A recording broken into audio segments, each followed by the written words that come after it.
In an S-rank dungeon, after taking the magic staff, our protagonist accidentally awakens a legion of undead, and an SS-rank Lich King. The hero shouts, "Light Cohen, pass me the staff. With it, I can defeat the Lich." So, the protagonist throws it to him. The hero catches it, and his panic shifts to relief. Even the protagonist's childhood crush, Saya, starts blushing. But when Light Cohen urges them to hurry, they both give him disgusted looks. Laughing maniacally, the hero boasts, "You were deceived so easily, Light Cohen." Even Saya coldly adds, "What a fool." Turns out, they plan to abandon him, leaving him behind to face the undead horde alone. But he refuses to give up, casting holy light to fend off the skeletons. The hero party, their faces twisted with wicked glee, waves goodbye as he desperately yells, "Wait." After a long, exhausting struggle, sweating and barely holding off the undead, he realizes the truth. Hero Agunal, his crush Saya, and even Father Cuts had planned to betray him from the start. Battered and low on HP, he swears vengeance against these three traitors. Just as all seems lost, the system flashes an alert. Light magic level error. Once again, it's him versus an army of SS rank undead. In his final moments, the system announces, "Upper limit for light attribute, unlocked." Shocked, he watches as his light magic evolves, transforming into something greater, plasma attribute. A glimmer of hope ignites within him. And with that, our story begins. In this world, there are two types of people: those who fight using weapons like swords, bows, and spears, the warrior types, and those who wield magic and produce fire or water or sometimes even heal wounds, the mage types. There's also a category called attributes, but it's all according to the will of the gods. 7 years ago, on the day of the attribute test, Saya got the fire attribute. Standing in front of a cathedral, Light says that fire is strong. Saya comments that she thought the wind would be cooler, though, but says thanks for the light. She then asks what the light attribute is and if it's like hers. Light admits that he doesn't really know it himself. Pointing at Light, Saya says that Light has super high magic power and is super powerful. Saya adds that Light is the star of the orphanage, saying that they should go on adventures together. The priest asks the kids who finished their test to go home. Looking back, Saya says that she'll go ahead and wishes Light good luck. He waves her hand looking at her as well. Nationwide attribute test, where kids who turn 10 will undergo a test where priests convey the will of the gods through it. The mage types fall into the four main attributes: fire, earth, water, and wind, and sometimes rare attributes. Saya stands surrounded by flames and says that she can't wait to see what attribute she'll get. Light calls out to Saya and says that they should go on together. The priest announces to come in next. Gesturing toward Light, the priest in a white robe says to come closer. Holding a glowing orb, the priest in a white robe announces that Light's attribute is light. Light reacts with a confused huh and asks what light is. Light asks if they are sure, as this is really the attribute given to them by the gods. Confirming it, the priest tells him that gods don't make mistakes. Light exclaims that it isn't a strong attribute. The priest in a white robe stares at him, questioning him if he is dissatisfied with the attribute given to him by gods. Crying, Light says that he wants to be an adventurer. Explaining the situation, the priest in a white robe says that light magic has no attack power and it would be hard to become an adventurer. Even so, they are a special light attribute user, 1 in 1,000. The priest in a white robe tells Light to accept their fate. Looking distressed, Light feels dissatisfied with his attribute. The priest calls for the next person to come in. Light asks what the point of their high magical power is. He admits that he wasn't asking for too much and that any of the 4 major attributes would have been fine. Saya encourages Light to go on adventures together. Light calls out to Saya, and now 7 years later, events unfold. A woman with brown hair says that Light is back and welcomes him. Waving to the woman with brown hair, Light says that he is back. Melisa responds that she heard Light completed a quest with the guild. Light confirms that it was a goblin extermination in the cave, and adds that it was the usual task, with Light as the torch holder. Melisa tells him that the party leader was really impressed, and he said that he was thoughtful and it's easier for them to fight with him holding the torch. Light feels happy hearing it. Then he asks if there are any recruitment offers coming up, but there are none. After being diagnosed with the light attribute, Light became the go-to person for odd jobs at the orphanage. Light asks Melisa for lunch as he thinks that carrying luggage and cooking aren't a bother now. Reflecting on their situation, Light thinks that with his high magical power, he can use a skill called magic transfer, but people call him a magic tank, which is pretty useful. Reflecting on the past, he notes that ever since the attribute inspection day, everyone at the orphanage, even Saya, became distant. Light wonders what everyone is doing now. He asks if there's a need for an adventurer like them. Light's parties are always temporary and low-paying, but there are also quests they can do alone, like gathering moonlight grass, saying that he is happy enough with this. Sitting at a table, Light eats a meal. A voice from outside the window says that's Light. Beginning a new quest, Light is on a mission for Moonlight Grass Gathering. Light says that they should get started casting a spell. He says that they are bright and ready for it. Moonlight Grass is a medicinal herb traded at high prices at the guild, and it can only be found at night. Light exclaims that he found it. Considering the effort and lighting costs, it's not worth much for regular adventurers. Light reflects that with light magic, it's an easy grab and zero expenses too. He concludes that it's like this quest was made just for him. Gathering moonlight grass, Light says that he should be done, adding that it's a big haul. Light exclaims that his level increased, and the new magic is with attack power 0. He observes that the magic cap on magic level is 10, and notes that the new magic is at level 9. Light wonders people call light magic useless attribute and to level up is something only he has done in this world. He held on a sliver of hope thinking that maybe a high-level spell might have some attack power if he raised his magic level. Light reflects that if he raises his magic level, his magic power also increases. Light concludes that even though he is at the bottom, he is still managing to be an adventurer. Recalling a past moment, the priest in a white robe tells Light to accept their fate. Light declares that he will screw that and forge his own path as an adventurer. Walking through the town, Light greets Melisa-san and says good morning. Melisa exclaims that Light is back, and adds that there's big news. Light reacts with a surprised ha, and asks what it is. Getting closer, Melisa explains that it's a special request, revealing that it's from the A-rank party. Zul Silver will, shouting in surprise. Light exclaims what? He asks if a request from an A-rank party will really come for them. Melisa responds that yes. Explaining the rarity, she says that A-rank parties are incredibly rare, and only a handful of elite make it to A-rank. Wondering aloud, Light questions if Silverwill really wants him. He admits that he is only a D rank, just recently promoted. Melisa clarifies that Silverwill sent the request after noticing Light's recent promotion. Realizing the intent, she adds that they are looking for someone with high magic power, and concludes that Silverwill can use him as a mana tank after all. Silverwill supposedly has a Grand Mage as one of its members, so they will need someone with high magic power like Light can offer. Melisa says that Light is the only one bringing recognition. Reflecting on his abilities, Light admits that he has some confidence in his magic and high magic power, and asks if they really think so. She confirms that yes, they do. He wonders if he can really keep up with an A-rank party. Melisa explains that he has one of the highest survival rates and quest completion rates, and the request is based on the reputation. Light acknowledges that it's an A-rank request, and notes that it'll definitely involve high-level dungeons. Light adds that he is not a beginner anymore in jumping at an offer without knowing it is too dangerous. A lady begins to enter the scene. Light tells Melisa that he is canceling this request. He trunks around hearing someone questioning his canceling. The lady exclaims that they should go together, and hugs him. Light questions about her identity. She looks at him feeling like he is not able to recognize her, and asks if he forgot about her and he is so terrible. Light is confused with the lady's remarks, and he tells Melisa that it's not like what she thinks. Speaking to her, Light says hey and asks who she is. Saya giggles and says that Light hasn't changed at all. Laughing, Saya says that it's her. He begins to recall some memories from the past, and exclaims Saya's name, and she says that he's correct. The last time they saw each other was during the attribute assessment. After that they grew distant and Saya left the orphanage after that, and it's been 5 years since then. Saya expresses that they can finally meet again. Light, responding softly, Light says that it's been a while but asks why she is here. Someone explains that they are the clients. They look toward the man. Greeting Light, a blonde character says that it's nice to meet him. The blonde character introduces himself as the leader of Silverwill, and his name is Agunal, and gives a gentle smile. Light reacts with a surprised ha. Agunal holds a critical position and title above the highest ranking Archmage. He holds the highest ranking title among the sages, the Great Sage Agunal. Shouting in awe, Light calls out to Sir Agunal. Agunal laughs and says that just Agunal is fine since it's not a big deal. Light panics and says no way. Recalling the past, Light says that he was inspired by someone with the failure attribute. Agunal was originally the super rare null attribute. The null attribute can use fire, earth, wind, and water magic freely as a trade-off, but the increase in magic level is incredibly slow. Even if the level rises, the amount of magic power gained is very little. Even with the efforts of a lifetime, they cannot compare to a regular magician. Explaining further, someone with the null attribute like Agunal, it's considered a failure attribute, but Agunal didn't give up. He entered the magic tower using their financial power as support, and through research upon research, Agunal developed a method to instantly recover magic power. Agunal was able to max out the null attribute. He is said to be the world's one and only all attribute user. Reflecting on Agunal's journey, when Light was on the verge of breaking, Agunal's spirit and amazing story met, and hearing Agunal's story was what helped him. Light realizes that it's someone like that in front of him. Feeling embarrassed, Light says that he can't call Agunal that. Agunal suggests that to at least stop with the Sama. Questioning the situation, he asks if he will accept the request. Light asks what he means. Saya exclaims that it's about recruitment. Adding more, he asks to wait a minute before questioning if Saya is also in that party. Confirming, Saya states that it's an A-rank party. Saya shows an A-rank recognition badge from the valley. Shocking Light. Expressing gratitude, Saya says that it's thanks to Agunal. Agunal clarifies that it's thanks to Saya's strength. They begins to act like a couple, while Light just keeps watching them with a sad look on his face. He exclaims Saya has grown and already moved into a different world than him. Recalling the past, he says that he can't help it. He admits that he wanted to be by Saya's side, but that what shattered love is like. The priest comes up to him and tells him that he just witnessed the shattered love, and tells how pitiful.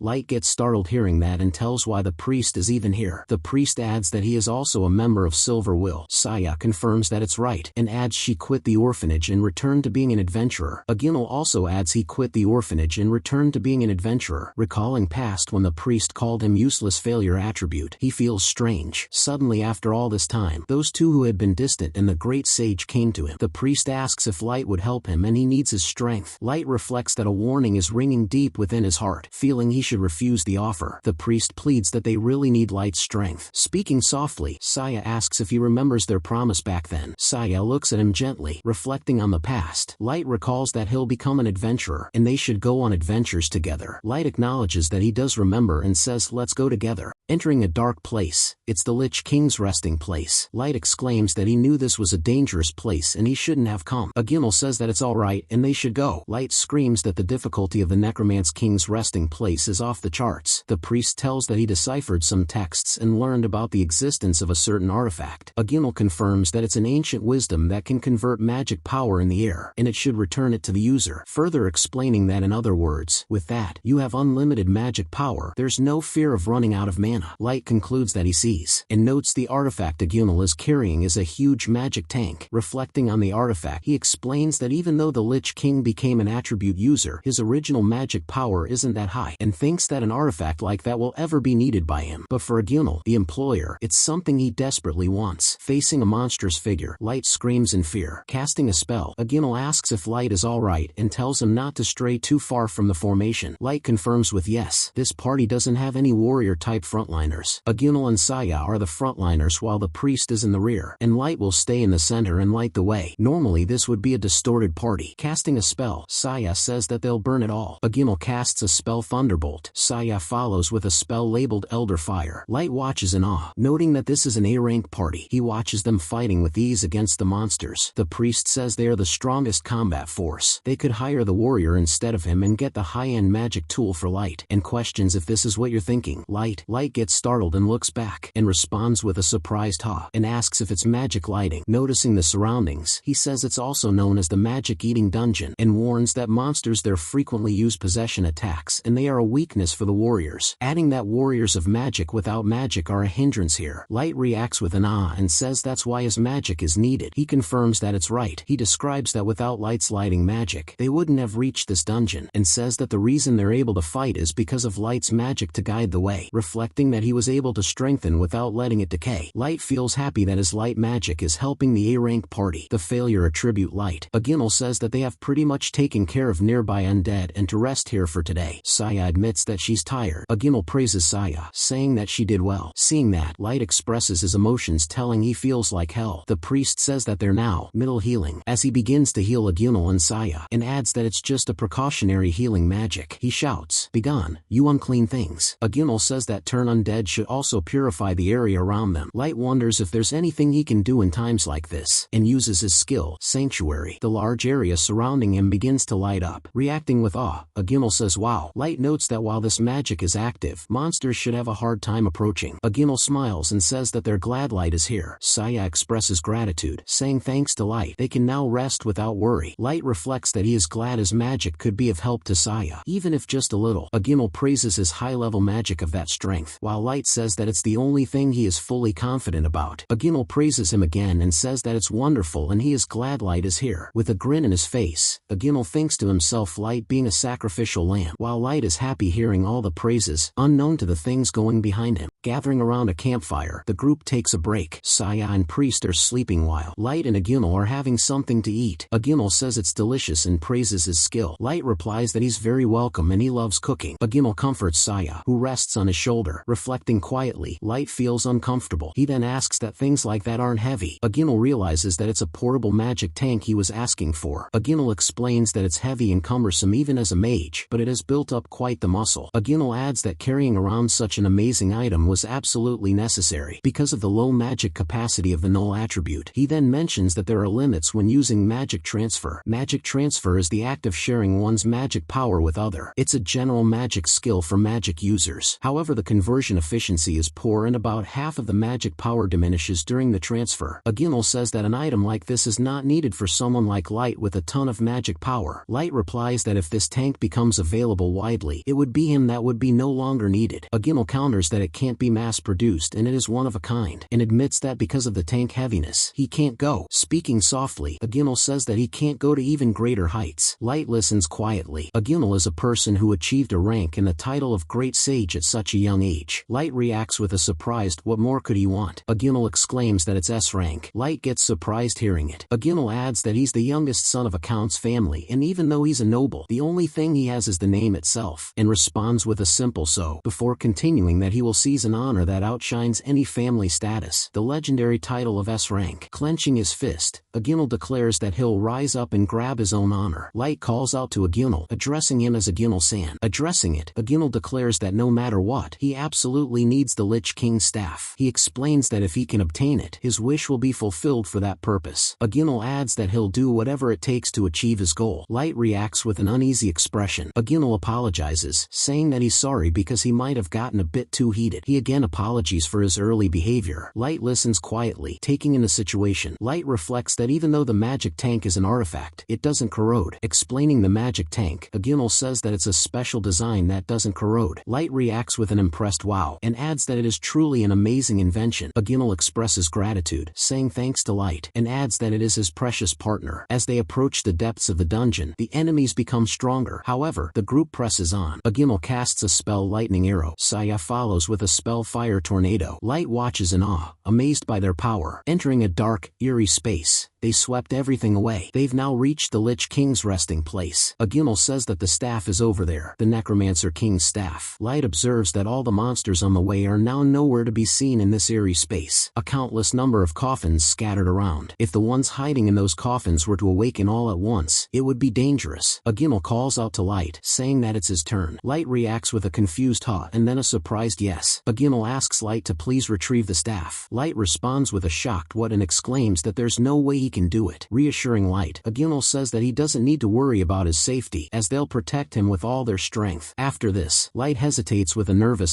and then agrees with an okay, and he'll come to know everything. Reflecting on the situation, Light says that he had sensed that something was wrong. A menacing figure, the Lich King, emerges with a dark, skeletal form while he is holding a glowing staff. Aginal shouts that they can't defeat it, asking to bring the staff here and then he will be able to defeat it. Hearing that, Light throws the staff towards him. Aginal lets out a menacing "AAAA" and tells that he hadn't thought that he would be so easily deceived. Responding that he's served well, the priest declares that Light, the one with the wrong attribute, light magic. Reflecting on his actions, Light admits that he pretended not to notice. He says that he's happy to be treated as someone with the useless attribute was needed, and wanted to adventure with the person he admired. He wanted to prove that those who once looked down on him were wrong. Remembering a young Saya saying that they should go on adventures together. Recalling that Saya told Light that it was her dream to become an adventurer together with him. With a menacing face, Saya says it's as she told Aginal, and adds that for her, it's a piece of cake to trick Light. Light reacts with a shock and calls Saya. Facing the Lich King, Light exclaims if he's going to die in a place like this, he feels like a disposable tool. Overwhelmed by the situation, Light casts a spell labeled Holy Light, unleashing a powerful burst of light. The light engulfs the Lich King and the surrounding area, illuminating the darkness. Light declares that he'll survive, no matter what, and that he's different from the rest of them and get out of here. Casting another spell, Light shouts Holy Light as a radiant burst of light erupts. He continuously uses the spell again and again. He declares that he must escape before his magic runs out. Light warns that if he can't maintain the magic, magic. He'll be devoured by the bone in an instant. He unleashes another holy light spell, the light intensifying as it pushes back the darkness. Reaching the exit of the sleeping chambers, Light reflects that he has to somehow make it there. He resolves to climb that hill, determined to overcome the challenge, urging himself to increase distance from the Lich and to move quickly. Feeling the strain of the battle, Light lets out a pained huzz. Blood drips from his wounds. He exclaims that this is magic deficiency, realizing that he can't use magic anymore. Light groans with an ugh, struggling to keep going. He admits that he's not yet done, showing his determination. Climbing up all the way, he notices something as he collapses near the magic tank. While the battle takes its toll, he questions if it's the magic tank, remembering Agunal's holding it before, and realizes that this is Agunal's magic tank. He sees that since he obtained the Lich King's staff, Agunal threw it away. Light pleads with an ugh, while the undead are chasing him, asking them to let there still be magic left. He hopes, and wonders how to use it. Noticing a switch on the tank, Light begs with a desperate please, hoping the tank still has power. Activating the tank, Light feels magic filling his entire body as blue energy surges around him. Feeling the surge of power, Light exclaims that this is incredible. He reflects that this feeling is different, pausing with a hesitant. Light questions why. Feeling the intensity of the magic. Sitting in the aftermath, surrounded by the dungeon's eerie glow, he contemplates his experience. Light wonders if it feels the same as magic transfer. Still processing the sensation. Reflecting on the sensation, he adds that this is different. Undead, unleashing a powerful Ra as they channel the energy. Light casts another holy light spell, the radiant energy bursting forth to hold off against the undead. He curses with a damn it, gripping the magic tank tightly. Sitting near the tank, Light resolves that he has to live and get out of there. The Lich King, still looming, lets out a menacing presence as the battle continues. Surrounded by the Lich King's energy, Light reacts with surprise as the magic surges. He lets out a pain gauze. The power overwhelms him. The Lich King emits a menacing aura, its skeletal form glowing with dark energy. Light, clutching the magic tank, lets out a strained voice. The Lich King taunts that if Light can't defeat the boss, he'll be gone. He has to defeat the boss to leave the dungeon. Light realizes that this is the dungeon exit, and there has to be a way to exit the dungeon after clearing it. Light reflects that he needs to somehow immobilize the Lich for a short time. Reflecting on his situation, Light realizes that if he can make it, he'll be okay. The Lich King lets out a menacing aura, its dark energy swirling. A magical circle glows above, emitting a powerful aura. Light, clutching the magic tank, lets out a strained ugh as the energy intensifies. He exclaims that it's the magic tank, realizing its potential. Realizing his current magic is at full capacity, Light notes that as long as he can get his magic back, he can make it work. He casts a holy light spell, the light bursting forth. Light explains that it's a low-level spell, so he can cast it as many times as he wants. The Lich King lets out an aura, its dark energy swirling as it prepares to strike. Light, realizing the danger, notes if he can hold them off while running to exit, he can make it. The Lich King's skeletal hand reaches out, glowing with dark magic. Light, surrounded by the Lich King's energy, channels his power. The Lich King's presence is growing more threatening. A burst of energy erupts as Light and the Lich King clash, and it hits Light while Lich King lets out his menacing presence again. Lich King watches Light, but Light leaps up in the air, exclaiming that this is a light magic mirage. Calling the real target is here, Lich. He declares that the bottom tier is going to break through this dungeon. As he strategizes that he'll use a direct assault, a one-man ambush strategy, he shouts to take the close-range attack. Light casts a powerful holy light spell, the radiant energy surging toward the Lich King. The Lich King and its dark energy clashing with the light. While light magic has zero attack power, its speed is ultra-fast, but it can't defeat them. Light keeps hitting with holy light spells. Light casts multiple holy light